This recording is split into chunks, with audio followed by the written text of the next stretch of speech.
Këto janë pamjet e rrugës Ara e Madhe në qytetin e Shkodrës, si kjo janë edhe shumë rrugë të tjera kryesore dhe dytësore që janë hapur për të rikonstruktuar në fillim të muajit qershor. Prej një muaj, punimet në të gjitha rrugët në rikonstruksion janë ndërprerë duke krijuar kaos në lëvizjen e qytetarëve dhe automjeteve. Puseta të hapura, gropa, materiale inerte prej 3 muajsh i kanë bërë akset rrugore të pakalueshme. Qytetarët mikpritën rikonstruksionin e rrugëve, por shprejnë pak kënaqësi për zvarritjen e përfundimit të punimeve. Ne jemi shumë shqetësuar për këtë rrugë për arsye se kjo rrugë ka filluar të sako, prishet, gëditet, prap hapen kanale, prap mbyllen kanale. Ka pengesë për makina, rrezikon fëmia.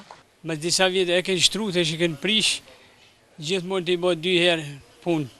Me harxhu më shumë. Zyra urbanistikës në Bashkinë e Shkodrës bën të ditur se punimet nëntokësore kanë vonuar përfundimin e punimeve në rrugët e qytetit.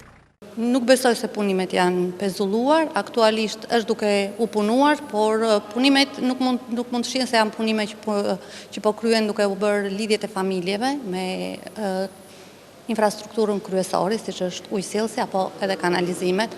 Bashkia e Shkodër ka në zbatim një projekt për rehabilitimin e rrjetit ujësillës kanalizimeve, çka do të thotë se ndërhyrje të pjesshme mund të kryen në disa rrugë të qytetit.